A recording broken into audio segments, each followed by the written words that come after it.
Election के लिए थोड़ी ना खड़े हैं, यहाँ किसानों के हक की आवाज के लिए खड़े हैं। खीरी में जो हिंसा हुई, हम उसको इलेक्शन से नहीं, हम उसको इलेक्शन से नहीं जोड़ते। जो आदमी ऐसे में इलेक्शन के लिए सड़कों पे है, हम उसका विरोध करते हैं। आग में भड़काने का, अपने कार्यकर्ताओं को उग्र करने का, ताकि किसानों के घर घर में आग लगाई जाए, आगजनी का माहौल बनाया जाए। बीजेपी के झंडे में आग लगा दी, पुतले में आग लगा दी, तो वो मेरे को पुलिस वाले आइडेंटिफाई करते थे, पहचान मारा गया। हमारे अध्यक्ष जी को ऊपर बैरिकेडिंग से नीचे उतार दिया गया, उनके सांस फूलने लग गए। उसके बाद भी पुलिस वालों ने वहां पे अपने हाथ नहीं रोके। ये तो बर्बरता है, इसका हम विरोध करते हैं। और ये पुलिस का कैसा बर्ताव रहा आपके साथ, वो बताइए। नहीं, पुलिस तो जैसे मोदी लोकतंत्र को कुचल रहा है, कुचल रहे हैं।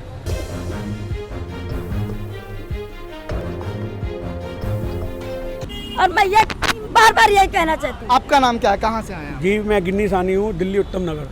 लखीमपुर खीरी में जो किसानों के साथ हुआ, कैसे देख रहे हैं आप? जी, देख क्या रहे हैं, हम तो दर्द को महसूस कर रहे हैं। देखने की तो बात ही नहीं है। वो दर्द हमारे कलेजे को छीन रहा है। हमारे अपने भाइयों को वहाँ पे मारा गया, किसान भाइयों को मारा गया, 79 लोगों को मारा गया। ये गोडसे का भारत बनाने के लिए उतारू हो चुके हैं। यहाँ पे सिर्फ और सिर्फ जमीन पे, धरती पे खून के सिवा कुछ नहीं होगा। आज भी कार्यकर्ताओं को पीटा गया, महिलाएं कार्यकर्ताओं को पीटा गया। आज सड़क पे अगर कांग्रेस पार्टी जमीन पे है तो उनकी जानों की आवाज को उठाने के लिए तो उनको मारा गया। हमारे अध्यक्ष जी को ऊपर बैरिकेडिंग से नीचे उतार दिया गया, उनके सांस फूलने लग गए। उसके बाद भी पुलिस वालों ने वहां पे अपने हाथ नहीं रोके।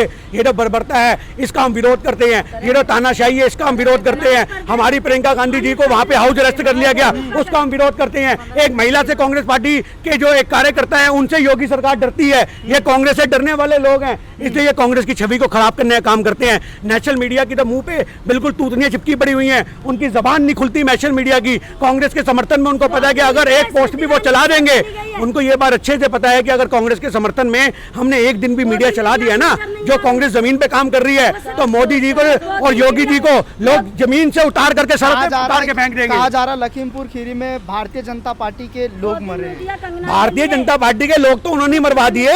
उनको ये बात पता है अच्छे से भाई, वो ये अच्छे से जानते हैं कि आज इतने बड़े मुद्दे को दबाने के लिए क्या किया जाए। एक केंद्रीय मंत्री के बच्चे को बचाना है, अब एक गृह मंत्री के बच्चे को बचाना है। उस बच्चे की अगर जिंदगी खराब हो जाएगी, उसको फांसी हो जाएगी, तो उसको फांसी से बचाने के लिए अपने बंदे मरवा दो, ताकि मुद्दा कोर्ट में चला जाए और साला साबित ही ना हो पाए इसने उसको मारा या उसने इसको मारा। किसानों ने गाड़ी से कुचला या उन्होंने किसानों की गाड़ी से कुचला। एक बाद में गाड़ियां गायब कर दी गई क्योंकि गाड़ियां जला दी। आप इस चीज को समझो, गाड़ियां अपनी जला दी, सबूत खत्म कर रहे हैं। आज ये जो योगी सरकार है, ये हमारे देश के अंदर सरकार तो कह रही है कि 45 लाख नौकरी और हिंसा। अरे बैंगर देगी 45 लाख। जो सरकार 45 रुपए, जो सरकार 45 रुपए मक्का का भाव नहीं बढ़ा पाती, जो सरकार 45 रुपए मक्का का, जो सरकार 45 रुपए की, अब आप ये देखो, ये हमारे जो 45 रुपए मक्के का भाव नहीं बढ़ा सकती, आपको लगता है कि वो सरकार 45 लाख रुपए देगी? ये सिर्फ एक झोलझुला है। ये सारे के सारे, एक मिनट बहन जी, ये सिर्फ और सिर्फ दंगा है लोगों के दिमाग में भड़काने का, अपने कार्यकर्ताओं को उग्र करने का, ताकि किसानों के घर घर में आग लगाई जाए, आगजनी का माहौल बनाया जाए। ये आंदोलन को तो कुचल नहीं सके, इसने उन्हें किसानों को कुचल दिया। ये है मोदी सरकार, इन्होंने देश के किसानों को कुचलने का काम किया और हम इनके शासन को, इनके प्रशासन को हम यहाँ पे सड़क पे अपनी आवाज उठा करके कुचलेंगे। हम तानाशाही को बर्दाश्त नहीं करेंगे। ये कतरे कतरे का हिसाब होगा, तानाशाही तेरा हिसाब होगा। 2022 के चुनाव में क्या असर दिखेगा इसका? चुनावों से तो मतलब ही नहीं है। यहाँ हम इलेक्शन के लिए थोड़ी ना खड़े हैं, यहाँ किसानों की हक की आवाज के लिए खड़े हैं। खीरी में जो हिंसा हुई, हम उसको इलेक्शन से नहीं, हम उसको इलेक्शन से नहीं जोड़ते। जो आदमी ऐसे में इलेक्शन के लिए सड़कों पे है, हम उसका विरोध करते हैं, वो चाहे किसी भी दल का हो या वो किसी भी पार्टी का हो। आज हम लोग किसानों के साथ हैं, हम किसानों के समर्थन में हैं। हमें सिर्फ इतना पता है कि किसानों की आवाज उनकी बुलंद करनी है, उनके हक की लड़ाई को लड़ना है और उसे जीतना है। यहाँ पे दूर दूर तक राजनीति नहीं होनी चाहिए। कुछ जगह पर दैनिक जागरण का, अखबार का जो है निंदा की जा रही है, उनको जलाया जा रहा है क्योंकि किसान को उन्होंने उपद्रव बोला है।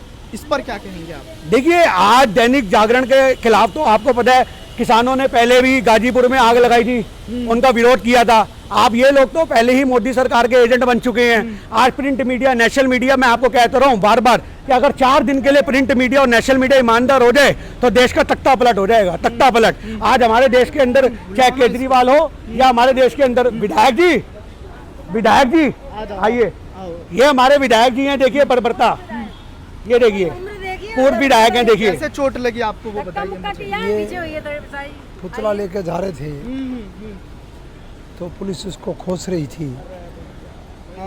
विरोध भी नहीं करने दिया। तो वो लोगों ने, जनता ने गुस्से में बीजेपी के झंडे में आग लगा दी, पुतले में आग लगा दी। तो वो मेरे को पुलिस वाले आइडेंटिफाई करते थे, पहचानते थे। उन्होंने जो है मेरे साथ धक्का मुक्की की और जो है मुझे खींचने की कोशिश की। तो ये आग, पुतले में जो आग थी झुलस गई, उसका प्लास्टिक जो थी वो जल के मेरे ऊपर गिर गई, जिससे मुझे फफोले पड़ गए हैं। और ये पुलिस का कैसा बर्ताव रहा आपके साथ, वो बताइए। नहीं, पुलिस तो जैसे मोदी लोकतंत्र को कुचल रहा है, कुचल रहे हैं, सरकारी मशीनरी का दुरुपयोग करके, ऐसे ही दिल्ली पुलिस मोदी जी के इशारे पर नाच रही है। जो कि दिल्ली पुलिस में जो अफसर हैं, कर्मचारी हैं, सिपाही हैं, इंस्पेक्टर हैं, वो हमारे भाई हैं, हमारी समाज के लोग हैं, हमारे से मिलते जुलते हैं। पुलिस भी तो प्रियंका गांधी वाड्रा को जाने के लिए नहीं दे रहे। प्रियंका गांधी के साथ बहुत अन्याय किया है। उनको किसी के दुख सुख में शामिल होने की ना इजाज़त दे करके उनको नज़रबंद किया गया है। कितना बड़ा अन्याय कि एक राष्ट्रीय स्तर की लीडरशिप को ऐसे कुचला जाए, उनका शोषण किया जाए, तानाशाही रवैये से उनकी आवाज़ दबाई जाए। और जो पार्टी दर्जनों साल तक सत्ता में रही है, उसकी ताकत से डर कर के उसके खिलाफ सरकारी मशीनरी का दुरुपयोग किया जाए और उस पार्टी के, कांग्रेस के कार्यकर्ताओं के साथ बर्बरता से व्यवहार किया जाए और उनको धक्का मुक्की, लाठी चार्ज किया जाए और उनको फुटबॉल की तरह गेंद बना करके यूज़ किया जाए। ये लोकतंत्र की हत्या का जिंदा जागता सबूत नरेंद्र मोदी की सरकार के वजह से है। ऐसी दिल्ली की सरकार है। दिल्ली की सरकार अपने अधिकारों के लिए अरविंद केजरीवाल महात्मा गांधी की समाधि पे बैठ जाते हैं, लेफ्टिनेंट गवर्नर के निवास स्थान में 7-7, 8-8 दिन तक डेरा डाल लेते हैं, लेकिन किसानों की हिफाजत के लिए उनकी हत्याएं हो रही है, उनके लिए रोड पर आने के लिए तैयार नहीं है। ये बड़ी शर्म की बात है। ठीक है, आप आखिर में क्या कहेंगे, जैसे दैनिक जागरण को जगह जगह पर विरोध किया जा रहा है? देखिए, दैनिक जागरण हो, आज तक हो, दैनिक जागरण हो, आज तक को जितने भी नेशनल मीडिया के चैनल हैं वो सब बेईमान हो चुके हैं। और एक सिर्फ एनडीटीवी बचाता, उसकी भी हमने सुनने में आया कि अडानी बोली लगा रहे हैं। तो आप ये बात बताइए कि हमारे देश में लोकतंत्र तो खत्म ही हो गया ना। लोकतंत्र तो सिर्फ नाम का रह गया है। हमें संविधान के बारे में पढ़ाया जाता है स्कूलों के अंदर, और हम उस चीज़ को पढ़ के अपने अंदर एक जोश पैदा करते हैं कि हम लोग देश में आवाज़ उठा सकते हैं, क्योंकि हम देश के युवा हैं। और हमें नहीं पता था कि किताबों के अंदर लिखा लोकतंत्र आज ज़मीन पे ख़त्म हो रहा है। और ये मोदी सरकार है जिन्होंने लोकतंत्र की धज्जियां उड़ा रखी हैं, जिन्होंने हमारे देश के लोकतंत्र को एक तानाशाही लोकतंत्र के अंदर बदल दिया है। संविधान की सारी धाराएं बदलने का काम इन्होंने मुंह ज़बानी कर दी है। लाठियां मारी जा रही हैं, आगजनी हो रही है, किसानों को तरपाया जा रहा है। इतना बड़ा आंदोलन तो आज़ादी के समय से अब तक चला ही नहीं। इतने बड़े बड़े आंदोलन तो महात्मा गांधी जी चलाते रहे, तो साल 2-2 साल चलते थे। आपने कभी सुना है कि सन 47 के बाद 10 महीने तक कोई आंदोलन चला हो?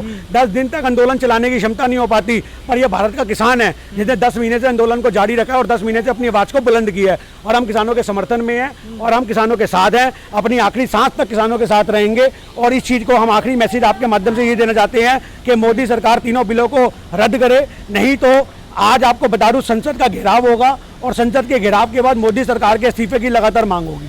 जो अगर आपको पसंद आया हो तो इसे लाइक करें, कमेंट करें, शेयर करें और हाँ, हमारे चैनल को सब्सक्राइब करना ना भूलें, ताकि देश विदेश से जुड़ी खबरें आप मिस ना करें। क्योंकि कोरोना काल में 2 गज दूरी, मास्क है जरूरी। नमस्कार।